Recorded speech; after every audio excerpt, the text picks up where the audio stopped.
I really don't think we need a third party to get between our restaurant teams and our company. We do a better job of communicating directly with our employees on what it takes to be successful at our company, what it takes to have a great work environment, and what it takes to provide a great customer experience. So I was disappointed to see it. Obviously, we'll go through the process that we need to, but I really don't see a need for it. And hopefully going forward, we'll continue to be able to communicate directly with our employees and grow our employees with that direct communication. You're listening to 4315, a podcast about empowering workers and exposing the union-busting industry. Presented by Labor Lab. For more information and resources about the right to unionize and how to protect it, visit laborlab.us.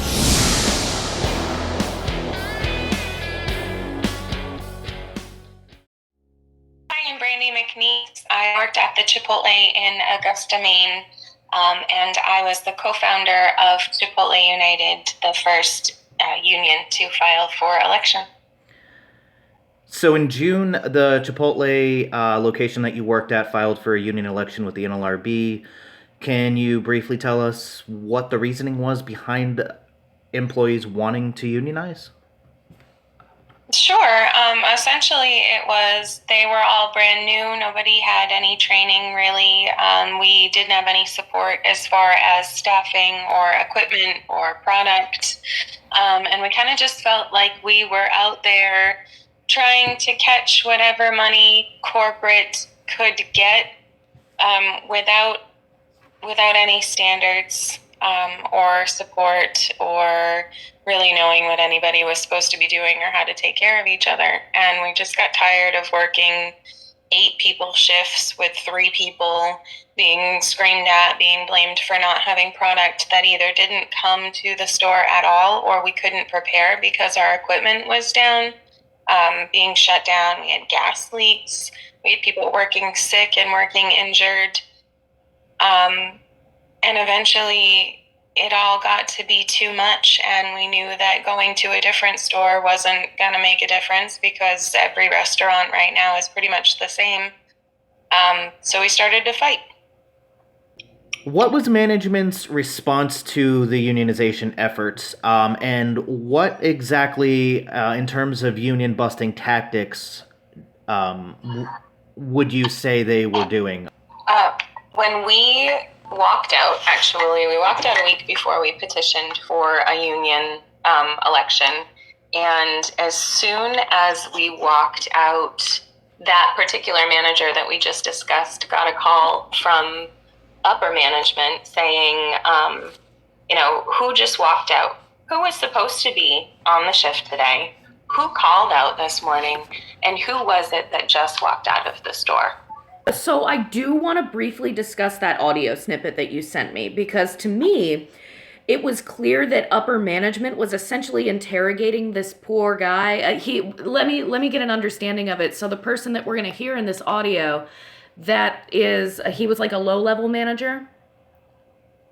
He was partly trained to be a manager who didn't have any supervisory responsibility at all, and then they just threw him into this upper level where it was like a shift leader or a crew leader, or you know what I mean, just a crew person who did well, so they were like, hey, you get this extra bump in responsibility.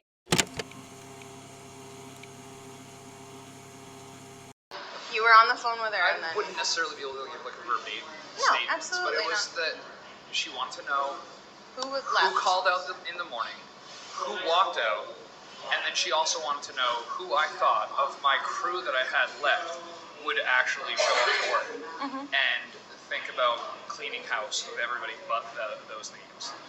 She said that she heard talk of unions. You don't know if she's talking to anybody else here. No, I don't think she is. She's just like, I feel like there's something going on. I feel like there's something going on. Because I put in that letter. Because we organized. That, and she actually said something a while back, and Sid said something a while back when it was one of my days off on a Wednesday, and the Laravan ended up like,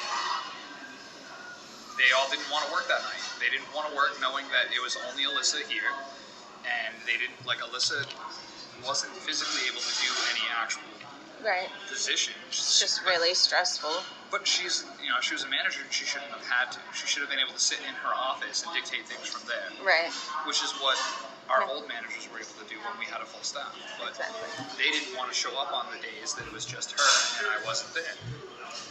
And they had a problem with that. Sid and Geraldine had a problem with that too. They were like, well, the whole crew doesn't show, like, they don't show up at the same time. Like, everybody, like, they all call, like, what's going on? Like, what, are you guys organizedly not coming into work? They, like, accused you of organizing? Yeah, like, organizing people not to come to work because I had said that, like, you know, like, it was something like I hang out with them on my day, like I hang out with everybody, like when I'm not working, and they're like, well, even like when they wanted to know like what my relationship was with everybody, like because they said I show up, like she's like, so what's like, I think they don't want me dating anybody that's working here, and that makes sense, like, and I'm not, but like. Yeah, but that kind of, I feel like they've been asking questions. They've just been asking the wrong people. Thank God. But, yeah, I think that letter tipped our hand. Yeah.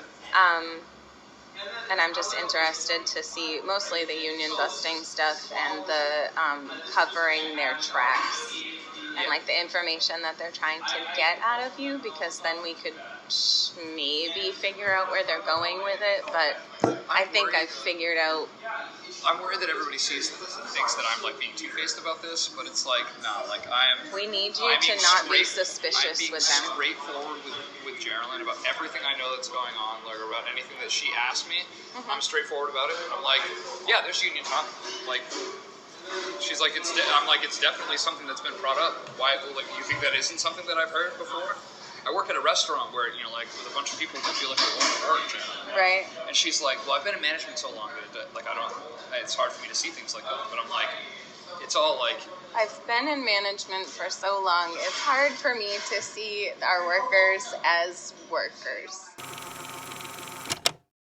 In hearing this audio, like, it was clear to me that management was essentially interrogating this poor guy to not only extract information about potential organizing activity, but it also, to me, sounded like they were already forming plans to reduce staff and have you all run the store on more of a skeleton crew than you were already running on.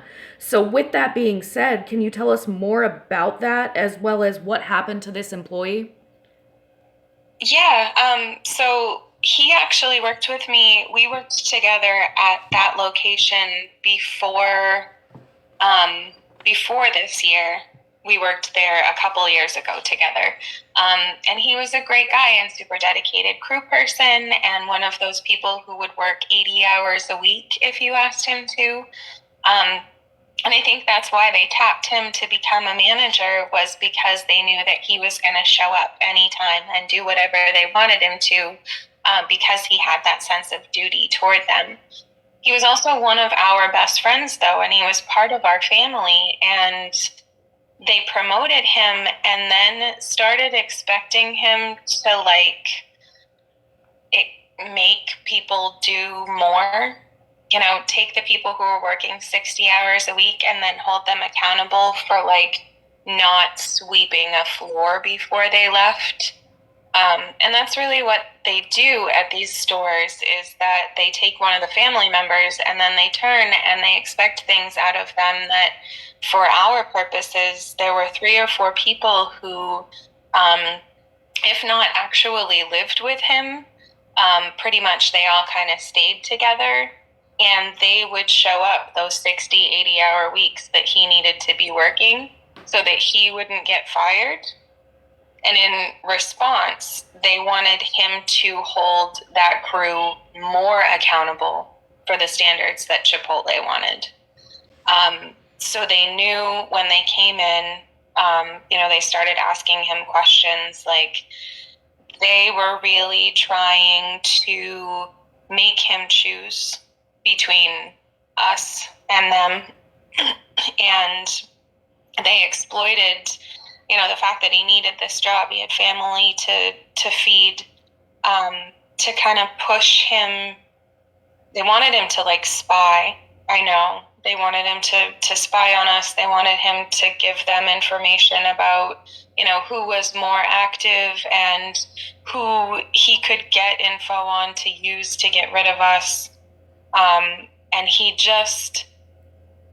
tried. He stuck in there. He was with us. He would refuse information or give very general, like, yeah, sure, I've heard this. You guys, they asked him, oh, have you heard about union stuff? And he was like, yeah, you guys suck. Like, lots of people are talking about unionizing. But eventually they came in, and I've referred to it as the occupation, when we were occupied by Chipotle for the month between the walkout and the shutdown.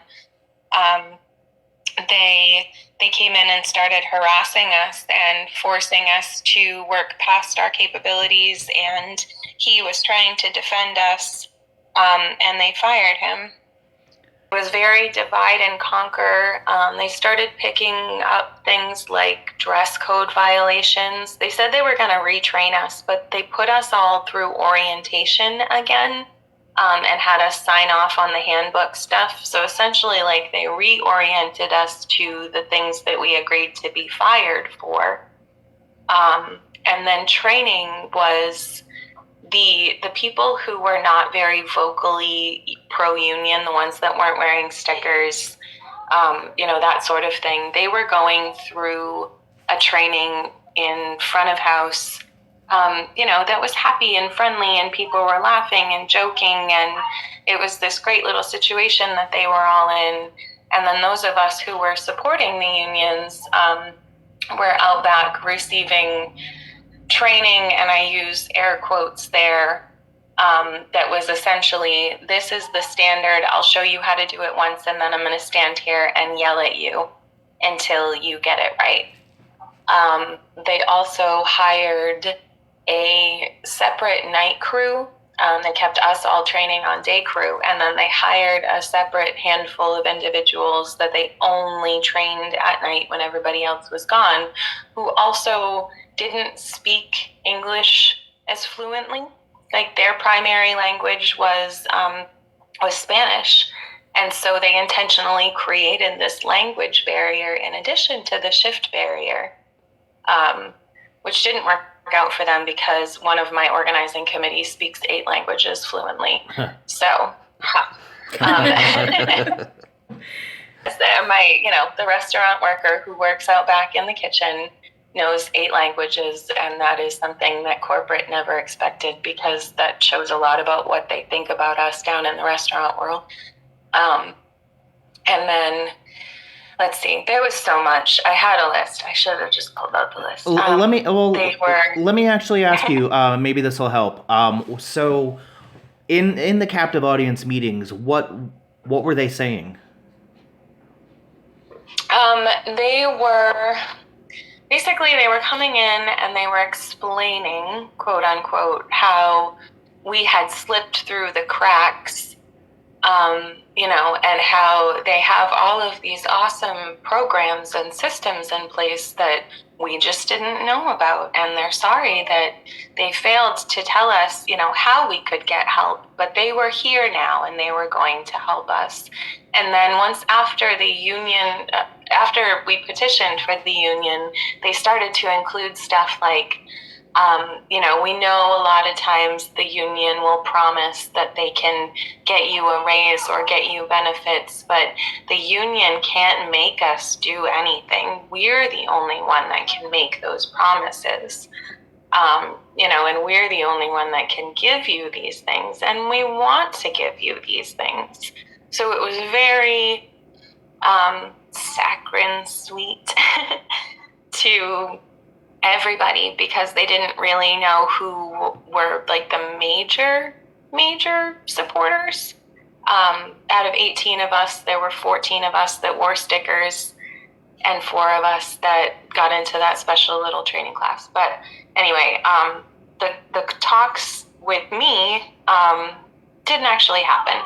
they were always like, oh, hey, we were going to catch up with you today, but we missed you. Oh, shoot, we'll chat later.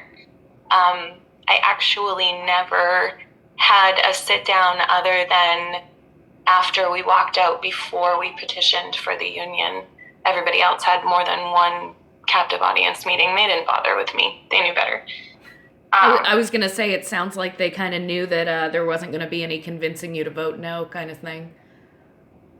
Yeah, they didn't really engage with me much at all, honestly. They did the worst.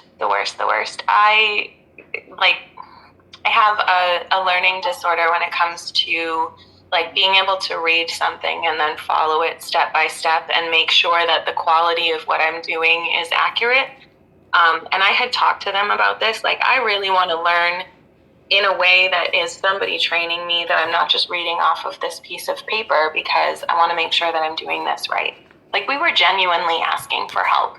Hey, you guys are here. Can you please teach me? Show me if I'm doing this right. Show me if this is the best way to do it. Help me understand how this fits into the training plan. And they said, that's fine. Yeah, absolutely. No problem at all. And then the next week, when I agreed to start opening, they stuck me with a box of lettuce and a card and said, do your thing. And then spent the whole day asking me why it was taking me so long and why my quality was so bad. And I was literally crying through this entire day. I was trying so hard to do the right thing. And at the end of the day, I said, I really need more help. And they said, this is the training program. And I said, you can't give me more help even as a reasonable accommodation for a disability? Yeah. And then there was paperwork talk, and they were printing stuff for me, and they were giving me information. And the state law in Maine is that as soon as you disclose a disability, which may create an issue with your work, it's their responsibility to go get that paperwork and get you processing. So they ignored my disability for a week. And I don't know if anybody's watched any of the stuff with me. You're not going to look at me and think that I have a learning disability. And so they just pretended that they didn't know anything about it, and they couldn't understand why I wasn't picking up things the way that I was supposed to. And it wasn't until I said that phrase and they realized that I legally knew that I had a right to something that they moved.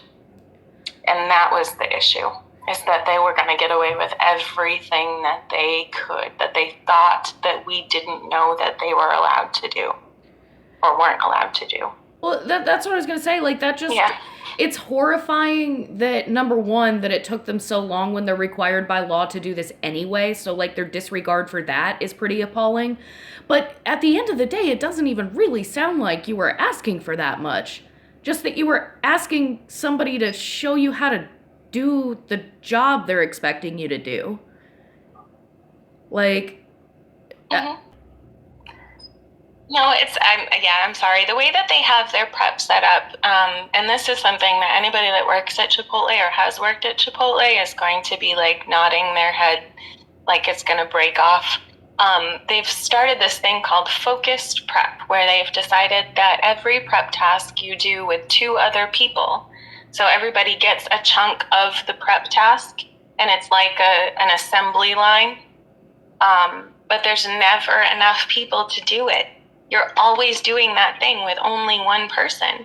So I was doing 3 people's worth of work, expecting to be done in the same amount of time without the proper training or support for the disability.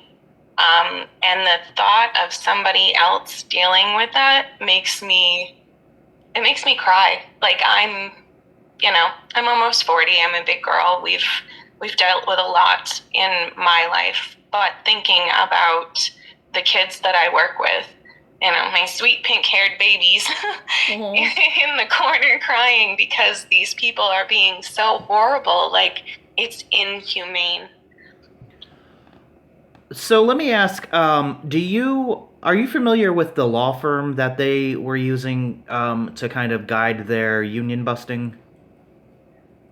Yeah, it's Morgan Lewis. They actually were representing Trader Joe's in bargaining right now. Yes. So I found out a few things about Morgan Lewis. They did represent Trader Joe's. They also represented Amazon, I believe. And so I went and I was looking at their website, and there's another website you can go on that basically shows you how a website used to look before it was changed.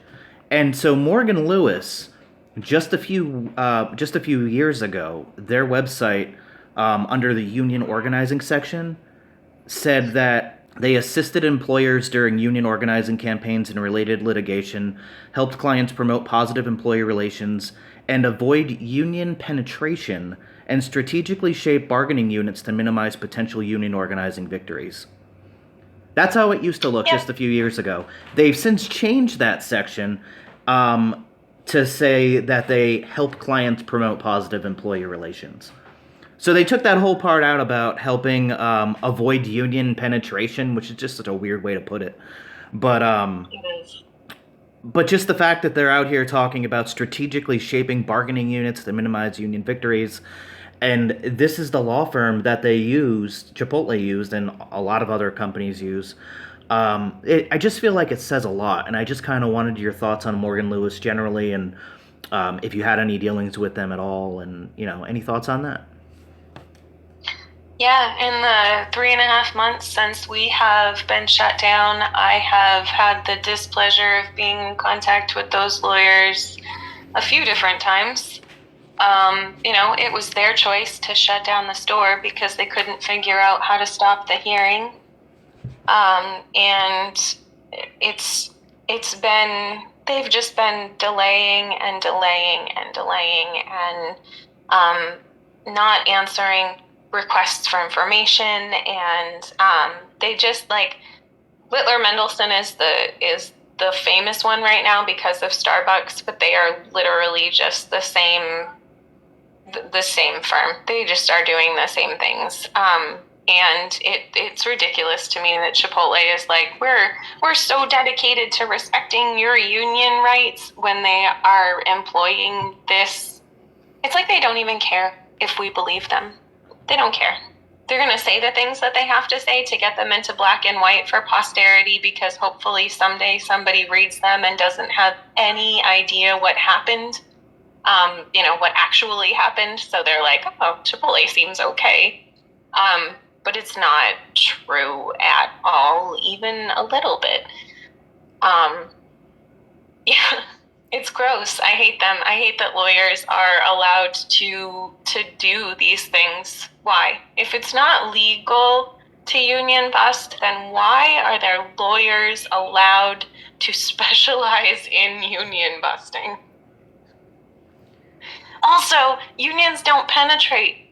We were the union. The 20 of us that were sick of their shit. Sorry. No, don't be sorry. No, we encourage vulgarity on this show every single time we record. Don't hold back. They make the union sound like this, I don't know, like a Trojan horse or something. I just like a That's group the of tactic. They want the union to look like the mob boss. They really love that idea of the 1970s union guy that shows up with brass knuckles and says, "Let me come in here and take care of your boss for you."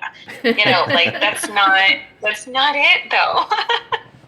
It was literally just like us being like, it's exhausting. We cannot do this. If we show up one more day and act like this and perform like this and do what they want us to do, they're just going to expect it the next day. You actually brought up a really interesting point about how the union is you. And to tie this into another campaign, Home Depot in Philly, they did the same thing with the lead organizer, Vince. They addressed some of the letters that he shared from Home Depot. They addressed these letters to Vince and they isolated him. It looked like they were isolating him and making it seem like he was the union. And Home Depot Workers United was just some outside force that wasn't, and it was an organic the union was made by the workers in that store. It wasn't like it was the Teamsters, like they didn't go to the Teamsters or, the UFCW or something and say, hey, we want help with the union. They made their own union in their store. It was the workers right there that did it. And, Yeah. And yeah, I mean, it's just, they're doing the same thing with you. Or that's what it sounds like. I feel for Vince on so many levels. That was first of all, a huge store. I co-organized even, it wasn't just me, 18 people. And those 18 people, like at least half of them had spent a night at my house. Like we were a tiny little family. And Vince organized like 200, was it? 200 people? I think it was more, honestly. I don't it was have a the lot. exact number, but it was quite a bit more than 18. Like, I mean, organizing 18 is rough enough. Like, this was more, way more, and they came in. I mean, Home Depot, first of all. Like, let's talk about Home Depot, Walmart, Lowe's, Target, etc., etc. Like, they're massive. The company that they took on is astronomically more powerful than Chipotle, and the fact that Home Depot could come in and turn people against Vince, like, I might be tired because I feel like I'm gonna cry about a lot of things, but the way that they turned people against Vince really broke my heart, because it's not right to stop employees from speaking up for themselves, and it's really not right for somebody who cares so much about everybody else at that store to be demonized for trying to do the right thing. And it's something that we have to think about in terms of union organization, and why I emphasize relationships before any sort of anything, really, because it wasn't fair. If anybody had ever been able to spend time with Vince and listen to how he talked about what needed to be done, there's nobody that would have voted against him if it wasn't just out of fear. Making him out to be some guy that's out causing trouble and threatening their jobs, just, it's not right. No, I'm sorry. No, oh, first of all, don't be sorry. We completely agree with you. And I know we mentioned before, like, we had previously done an episode with Vince, and he's just talking to the guy, he's like this positive force that just wanted to make things better for the people around him. And they did him so dirty, and it just brings it back to them singling one organizer out and one organizer taking all of the heat for the organizing activity, when really, I mean, even though they lost by a significant margin, they still had a decent number of yes votes. It wasn't just one person. And even if it had been, he didn't deserve to be singled out like that. We feel for him too.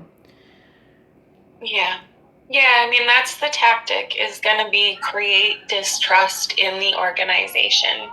And, especially when it comes to rhetoric from those big box stores, I mean, it's even in their orientation. You have to sit down and watch a video about how bad unions are for your workplace in some of those places. Like, they're very, very obviously anti from the beginning, and the amount of bravery that it takes to even start something like this, they really don't want those of us who are brave enough to stand up for the people around us. They don't want to make us feel like we're putting our family in danger either. Because if they're threatening us by saying, if you keep this up, if the union keeps this up, then you all might lose your jobs, is just saying, if the person who says union the most in the store keeps it up, you might all lose your jobs. It's they've been working on it for a long, long time. They've perfected their techniques, and the workers we have to start looking at how we're approaching this all, because their playbook doesn't change. This kind of brings me right to the next question, back up a little bit, get back to Chipotle. So in July, your store announced that they would be permanently shutting down the store, claiming that the store faced staffing issues that could not be resolved. And I'm just curious, can you tell us about how this has personally impacted not only you, but the people that you work alongside and the people you form the union with? Yeah, it's, at first we were really angry and everybody was energized and we were going to swing back and we were going to fight. And we had, our solidarity fund, and it's helped us to not go without like basic, our fund has fed people and has paid car insurance and taken chunks out of rent, just by the generosity of everybody else. But like, we're the ones that are going to look at those bills and go, oh my God, like I need $600 more just to be able to have housing next month. I have to email this person and say, is there any way that there's $600 given by the generosity of strangers to be able to keep me housed when Christmas comes around? And we have unemployment, some of us, a bit of it. There were a few who weren't qualified, because the thing with unemployment is that, I don't know if it's the same in every state, but they base it off of the first 12 months of the last 18 months. So in order for unemployment to be determined, they pretty much wiped out the 6 months that everybody had been working there and then based it off of the year 2021. And I don't know about you guys, but 2021 wasn't a really good money year for me. So 60% of whatever they were making per week in 2021 was all that they were eligible for in unemployment. And, we're working to be available for hearings and affidavits. And I think out of like the 12 of us, the 12 original members, 10 of us have spoken to the labor board in the investigative process. Lots of us are in restaurant work because we need the flexible hours, or something about the job suits us better than other jobs that are available right now. And we've been blacklisted by all of the Chipotle locations in Maine. And I think that all of the Chipotle activity has made it harder for some of us to go out and make money while we're fighting this. So we're scraping together. I mean, the decision that we just got last week really served to energize us and pull us back together again. This is what, in our original statement when we petitioned for the election, we said, we're hoping by forming this union that will challenge the industry standards at Chipotle, not just at Chipotle, but in the food service industry as a whole. So maybe that's coming now, and we're all like back to it, and we're really trying hard to pull together and to talk to people and make content and reach reporters and maximum impact for this very good news that we've just gotten. But we're so tired. It's been a long 14 weeks so far, maybe more. And there's lots of very rich people trying to make us look bad. And we've fought really, really hard just to gain the favor of our communities, because the way that people look at restaurant workers has never been favorable. We've all just been, burnout burger flippers, people who didn't want to be real adults. And that's why we went and did what we did. And that's something I can say, is that the state of Maine has been incredible to us. Like the politicians and the local media and our communities, this has done a big thing for the way that everybody sees us as restaurant workers. and how our community feels about employment rights, no matter what job you might be doing. So it's heartening and it's hard. And this is the most important thing that a lot of us will ever do, I think. It's very emotional. I know, you're over here breaking my heart. Oh my God. I'm sorry. Reason I think that this... Are you crying too? Only a little. The Starbucks thing, like, that's why it's so easy for me. I'm all over TikTok, and every time I see that somebody has done anything toward unionizing their business, I can reach out in a message and immediately connect with that person on a level that you just don't connect with if you've never been abused like this, I guess. Yeah, it's amazing. And also, the workers at Starbucks and Chipotle, I think, are unique. And also, I probably at No Evil Foods and at Amy's Kitchen and at Heine Brothers, we're all fighters. None of us really fit into the square hole, because otherwise we'd be in an office somewhere, right? And the ones who are going for these more progressive companies that are, locally sourced and give back to the community. And we tend to care more about our communities and our environment and our world as a whole.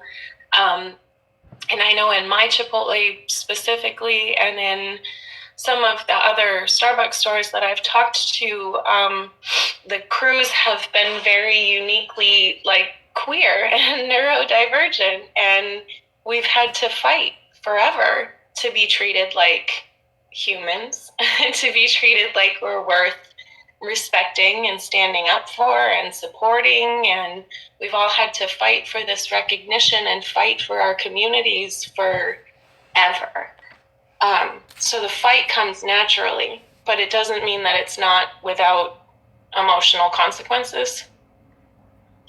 Yeah, absolutely. You did mention that good news, though, and I want to clarify, is what you're referring to on November 3rd, the NLRB issued a complaint against Chipotle, and that they basically state that when the store closed in Augusta in July, that they were violating the NLRA, that the NLRB determined it was a violation.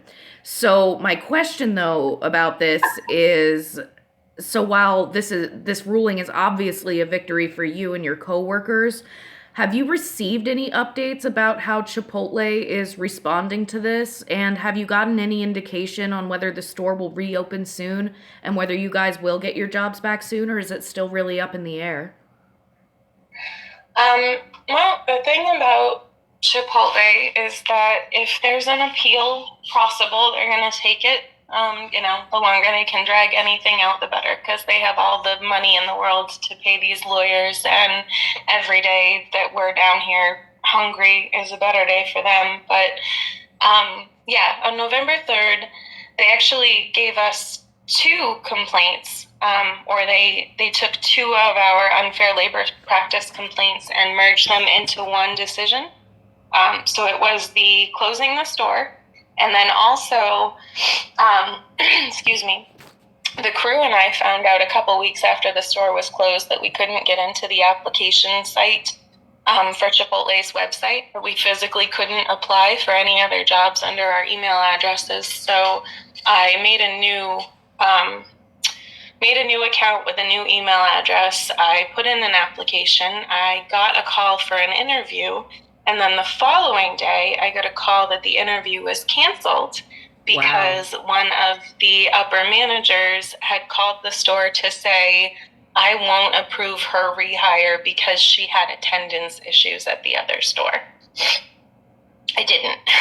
Part of the investigation of the NLRB was they sent me a list of dates that I allegedly had attendance issues. And thankfully, I took very good notes and was able to answer for every instance that they had brought up. That some of them were just like patently false, and I could prove that. So they have to. The complaint actually says that Chipotle illegally closed the store and also illegally prevented us from moving to a different store or working at a different store. So two decisions, two complaints on November 3rd. And what the NLRB regional office was seeking with the complaints is they want to have Chipotle reopen the store, rehire us all with back pay, recognize our union, and start bargaining with us without an election, because the labor board said that the union busting was so egregious and so much damage had been done to the bargaining unit that there was no chance that an election could be fair at this point. So they'd have to skip the election and just bargain with us. And then also to post in all 3,000 of their stores and text every single employee, and also post on social media that they broke the law by closing the store and blacklisting us all. So that complaint is step one in winning the war. That was our first battle. Well, I guess our first battle would have been an election if they hadn't broken the law like that. But this is our first battle, and we won. The labor board said Chipotle broke the law so hard that we are leveraging our power not just to make them come back and undo the damage, but also to get more for the crew, because of all of the damages. That's pretty incredible. They have until this. Yeah. Oh, yeah. Yeah. I cannot wait until the social media post from @Chipotle tweets that reads, "We screwed up, I'm sorry," goes viral. I can't. It's gonna make my heart so happy. I'll probably wallpaper my bedroom with printouts of every repost. But yeah, so they have until the 17th to say that they don't like the decision, which is what they'll do. You have until the 17th to appeal, but they'll cross their arms and go, "I don't like this." And I know that our dear friend Lori in the communications office has said that they will vigorously defend, I think she said, against this allegation.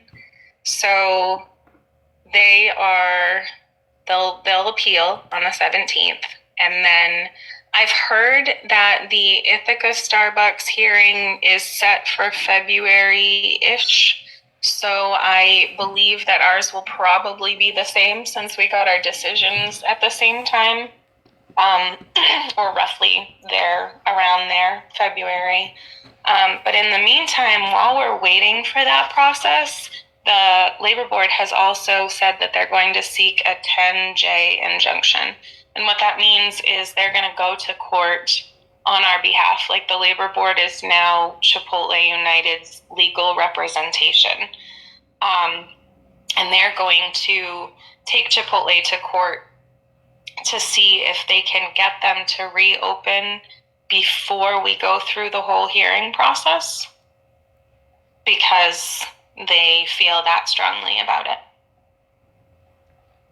So you had mentioned I don't know if it's a GoFundMe or basically whatever donations you're taking in order to help you and your coworkers that have been affected.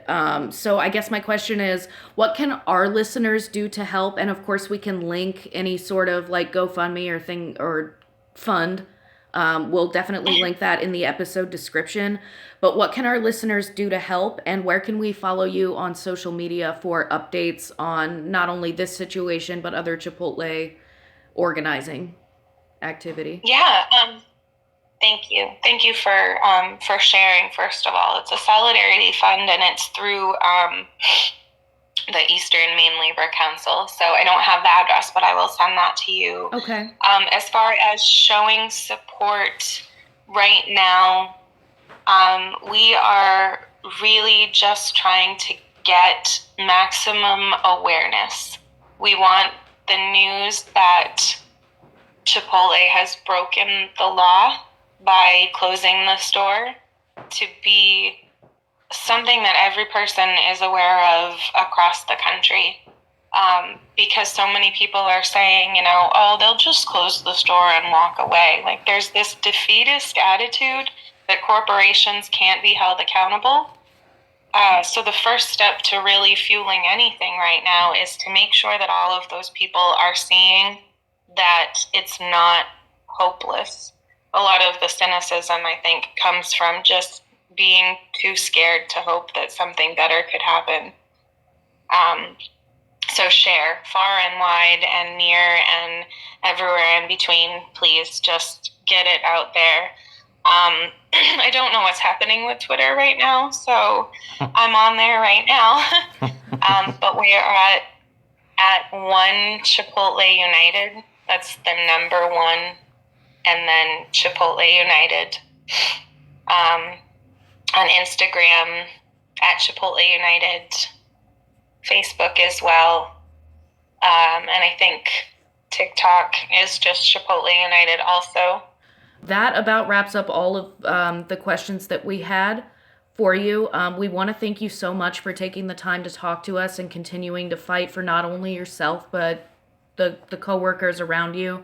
I'm so sorry for what this horrible giant corporation is doing to all of you, when it sounds like all y'all want to do is just get back to work and have a sustainable career. So we're going to go ahead and link the Solidarity Fund in the episode. We're going to link all of the social media handles. We just want to thank you so much for your time, and we really appreciate you taking the time to talk to us. The fact that you guys got crunched like we did and you turned it into a podcast to give everybody else hope and ammunition makes me happy to be part of this community, honestly.